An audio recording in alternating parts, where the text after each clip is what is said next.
the cast, so we needed to milk as much content out of her as possible. Oh, for any of you who don't know, Polina's one of the main organizers of this tournament. Anyway. I can guarantee we were never speaking to her again at all, so we need to do it right then. Alright. I think everyone's ready. Right. I would like to get into yours, so I'm looking at your chat. Alright. Okay, hopefully the rules on the screen explains how the scoring system will work. Now, this is going to be a round-robin tournament. Screen, but I really should stop looking at your stream at this point. Alright. I'm hearing the tings. I'm hearing the tings. It sounds like we're getting ready to start. Alright. I have not seen the seeds for these maps yet. I think they were pinned not too long ago.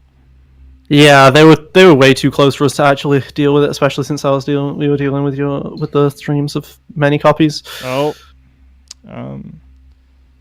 So I don't know most of these people, but that's a Newcomer tournament. I only know first person because he did practice with Hexapus and I for a little bit. Please call him by his proper name first. Person.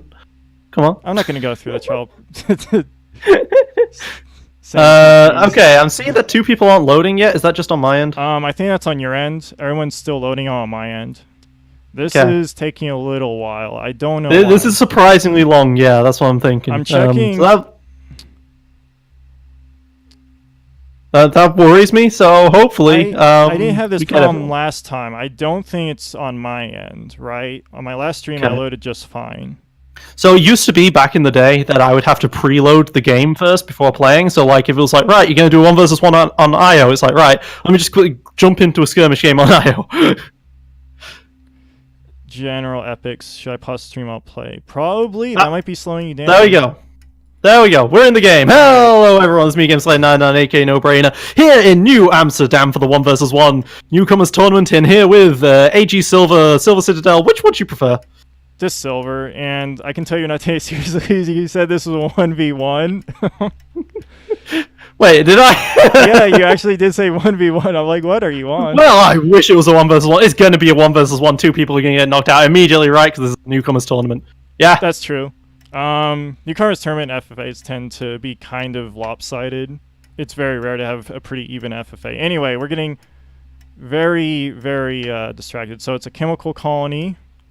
It's a chemical colony. There's iron. Iron is not necessarily in great places. There's just a little bit of it in the top right hand corner, and there's a scavenger that's going to be founding. Okay, he founds with only low tiles, so that's awkward. But there's not really good founds for everyone.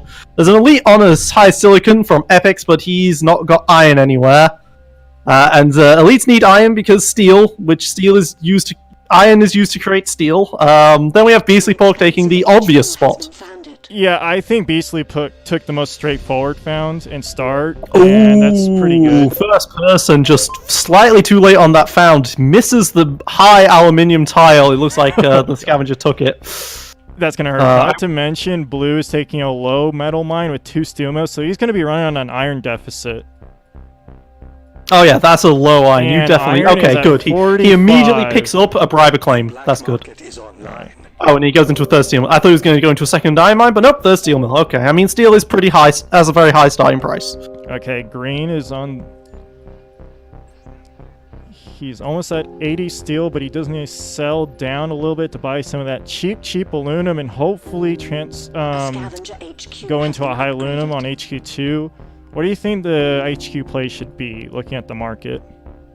Okay, so this market, right, you've got chemicals that are really, really high and electronics that are high, and the colony is consuming both of them. 1.2 on the chemicals, 0.6 on the electronics. So, definitely you might want to be thinking of grabbing a carbon tile at HQ2.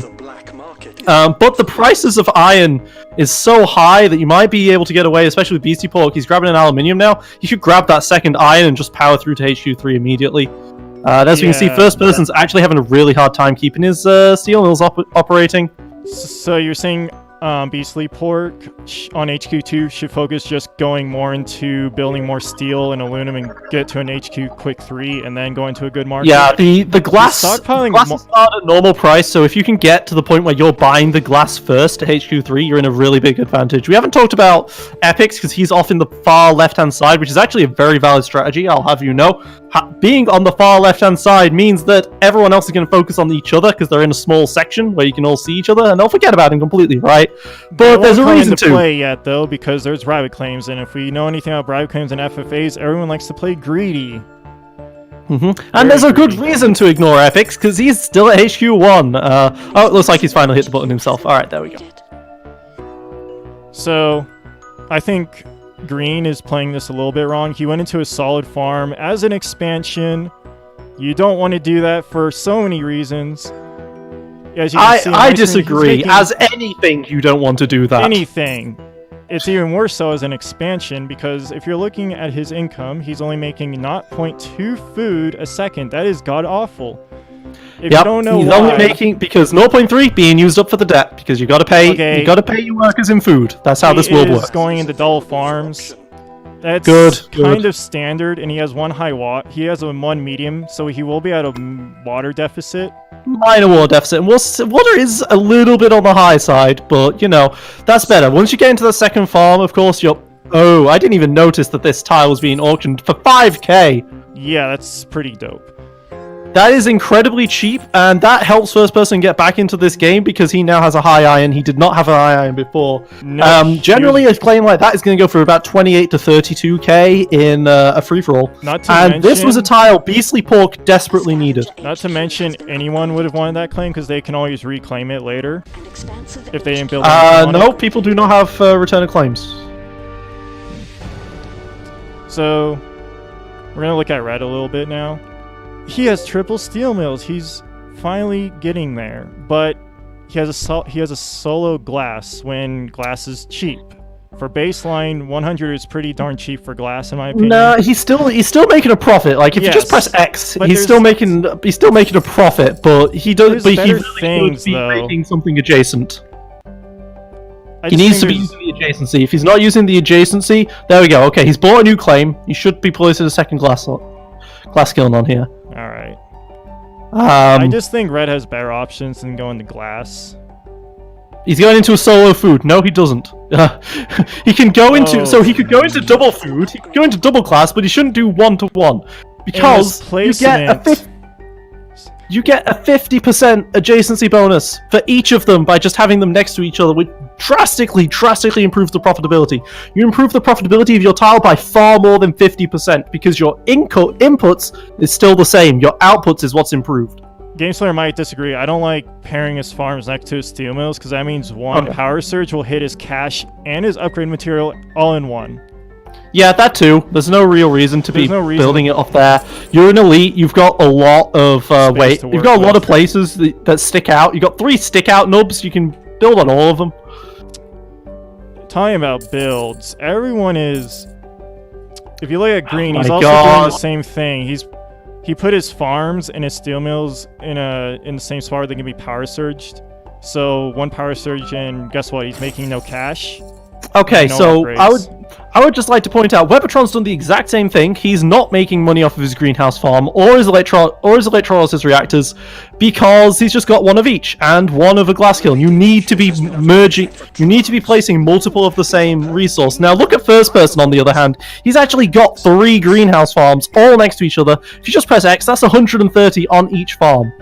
Compared to 72 on a single farm from Webatron that isn't even going towards cash. First person's sessions with Hexapus and me are showing because he also is into 2 solar panels. I would have liked more solar panels. If you want to make money on power, you should probably go into a triangle, but he's only in 2. But I guess it's mostly to pay off debt. That's probably what he's thinking.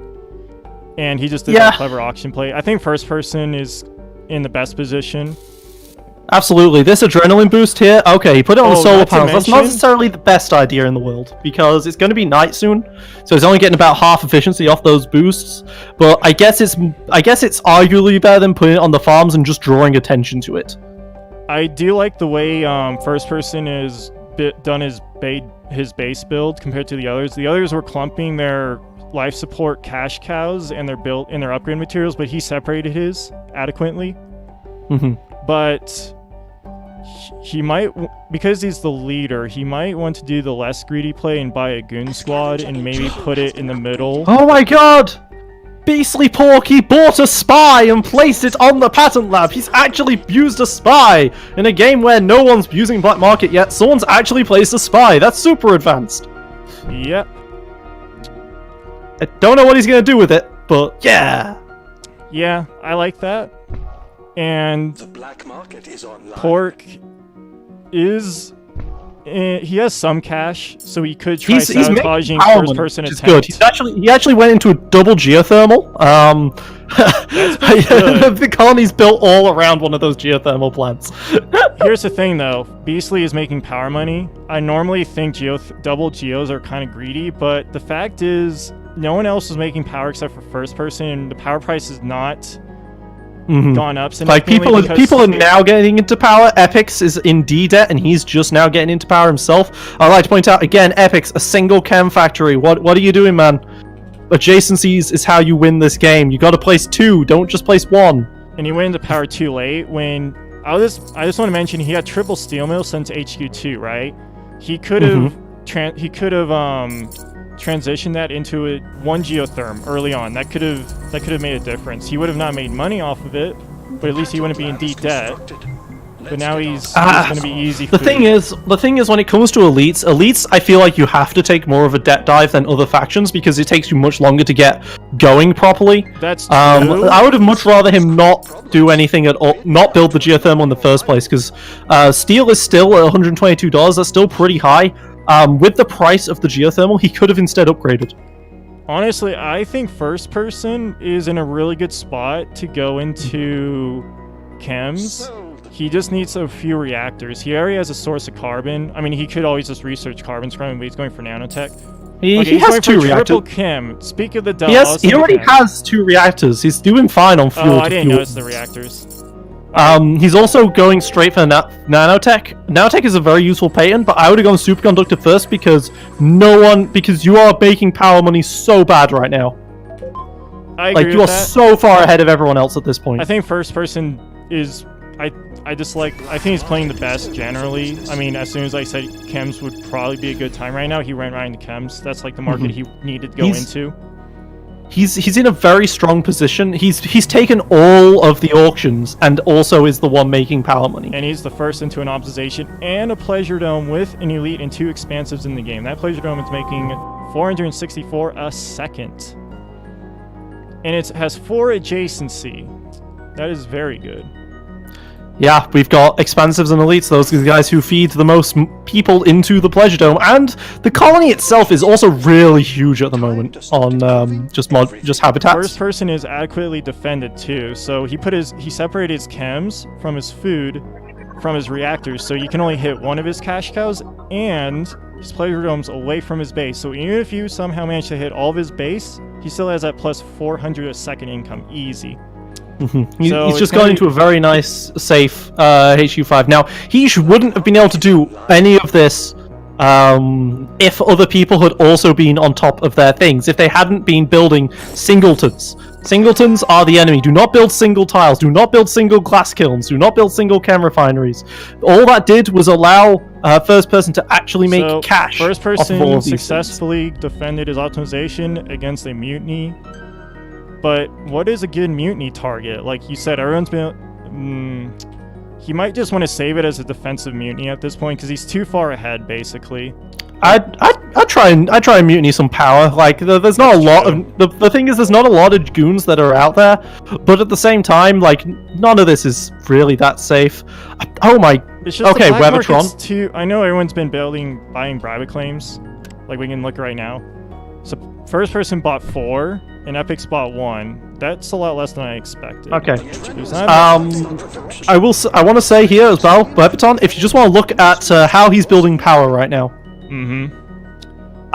He's got a single wind turbine, a single solar panel. No. If that was 2 wind turbines, then he'd have then he'd be making 3 1.5 power on each wind turbine because of adjacency, which is 3 power instead of 2 power from a solar panel and a wind turbine. Claims are the ultimate restrictor in this game. You want to be making maximal use out of claims.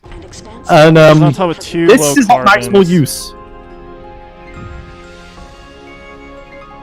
He might have been better building another wind turbine at the most optimal spot for wind, but not the most optimal spot for producing power because of adjacency bonus. Yeah, I think he was in a decent spot to build 2 solars instead of a wind, considering he only has 2 low carbons from what I see. So if he built wind turbines, he would have slowed down his upgrades too much, considering his low carbon situation. Epic's just upgraded, but he doesn't realize he's getting bought out, and he had the money to defend himself. He had the money to defend himself. He just didn't. Very common newcomer mistake. If they're at HQ4, but they're at the threat of being bought out, and they have the money to defend themselves or upgrade, a lot of them go for the upgrade when that's just easy sub money, easy money. What I was noticing from Epic's base there is that a lot of his tiles were making a lot of money, but they weren't turned on because he had no actual cash, so he was unable to supply his buildings. Where was his cash? He had plenty of cash to defend himself. He just didn't realize he had cash because he wasn't selling any of his resources down. And that's something you want to be doing. You want to be selling these resources. This adrenaline boost from first person, of course, seems to be enough to basically take the game. Destroyed Webaton. If we just want to talk about what other people have done wrong, right? Webaton, you built too many buildings early on that weren't connected. They weren't providing adjacency. You got to provide adjacency. Also, you only had 2 low carbons. You wanted to get another carbon tile. You generally want about 4.5 carbon a second as a scavenger in order to upgrade properly. Also, your power position situation was terrible. Beastly Pork had the most solid find, but he didn't play out his HQ that well. Yes. So one thing that you should do if you realize that you're in the lead like that, you should place more steel mills. You should try and upgrade quicker. Like Beastly Pork would have been better off. He lost his iron metal mine. He needed to claim that at HQ2. Beastly Pork, because of the steel market situation, and while food was about 110, water was actually around 42, so his farms were technically making profit. But I think it would have been better for Beastly Pork on HQ2 to focus on stockpile water and then more into steel and 1 aluminum, so he could get a quicker HQ3, then go crazy with the life support with his stockpiled water. Because he did. So generally speaking, I would say, as a general rule, if you're a steel faction and you're not scientists, so if you're a robot, expansive, or an elite, you're not actually looking to go into the profitable resources until HQ3 because you want to start upgrading quickly. You want to get your HQ2, you want to have an optimal to upgrade base. So you want your double iron, triple or even quadruple steel. And then from there, you want to start. Once you hit HQ3, you want to start using your claims on actual making power money. also was kind of slow this game because this was a chemicals colony to start. Power around HQ2 is only about 70, so it was okay to get a bit greedy on more steel and then worry about power at HQ3. Which it's always a bad idea to get power at HQ2. Unless you're in a very rare situation. There's always exceptions to every rule, of course. Yes, the problem is this game was not an exception. This was a pretty generous map. Yeah. And this was it wasn't generous per se, but it was doable. It was workable. The iron distribution was lacking, but I think the water situation was pretty good. Oh yeah. That was fine on the water. I think first person just displayed that out of all these people, he played the most, and it also helped that he seeked out tips and training more, because he had a few days of coaching by Hexapus and 1 day from me. Okay, Beastly Pork, one thing I'll say for him is that he needs to turn on auto supply. Like, Beastly Pork knew how to find. Like, I think his found is probably the most solid. Epics, what do you want to say about him? I think there's just a lot of things he did wrong. Like, first off, when he upgraded to HQ2 finally, he just went into a lot of single life supports. He didn't manage power soon enough and got into D-debt really quickly. In fact, like, just no one was producing enough power. Webby-10 did not have adjacency in it. Do you have anything to add, GameSlayer, like about Epics, besides his, like, HQ1 and 2 play? Well, so when you're an elite, silicon is kind of like your aluminium. Yeah. So what you want to do is you want to have silicon, absolutely, but you tend to only need like one claim of it. So it's generally better to found nearer to the iron than it is to the silicon. In this game specifically, it really didn't matter because he only had one iron and one silicon tile to work with. Just that wasn't down great. Too much. He was shipping iron instead of silicon, and when you're shipping iron, you're waiting that much longer to get your steel mills going. Yeah, that's very fair. I will say as well, to everyone, we're talking about how this is not a generous map. There's a bit of problems with it. Core samples are on the black market, people. Core samples, they're great. They allow you to get samples. They allow you to make new resources on the map. If I was Epics, I would definitely have core sampled for a second iron. Alright. Well, first person could have ended the game sooner if they were just selling their own stock. But whatever. I think he's just BMing at this point. Like, No, he isn't. Look, this is not BM in the slightest. This is him just not realizing he can go for the buy. Yeah. There we go. He didn't. I think he just didn't realize he lost that extra. Well, no, okay. He could. Looks like he's launches. not. There we go. So, to new players, you can hover your name over. You can hover your mouse over your name to see how much cash and resources you have to buy someone. First person could have had a buyout sooner, and he could have canceled 2 of his launches and sell oxygen at 300 and then get the buy. He didn't have to launch those. Yep. All right. But there we go. Game 1. I hope people first person in first, Beastly Pork in second. That's not too much of a surprise. Webertron and Epics were tied for 3rd place. Now, you could argue otherwise, but I think that's a fair assumption. The way this game ranks works is that it looks at the total amount of money that had been made on this map, and notice that Webertron and Epics were made a very similar amount of money, so killed them both, even though Epics went to HQ5, because it didn't really matter that he went to HQ5, because he died very quickly afterward. Let's look at some of the stats.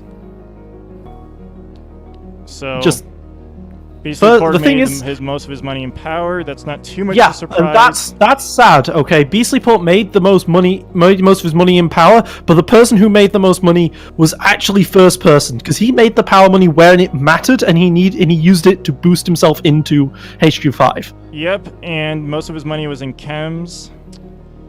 Not a surprise. Not too many people were in chems, and the only the colony was consuming a lot of chems. Yeah, it's just a matter of lack of market awareness for at least 2 of these players, Webby-10 and Epics. I mean, Epics did make a chemical refinery, but it was too late, and it was only like 1 tile of it. It wasn't a lack of awareness, it was a lack of understanding the power of adjacency bonuses.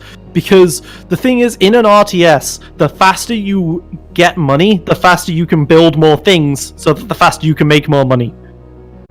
And they just got slowed down significantly from poor placements of buildings in HQ2 and HQ3.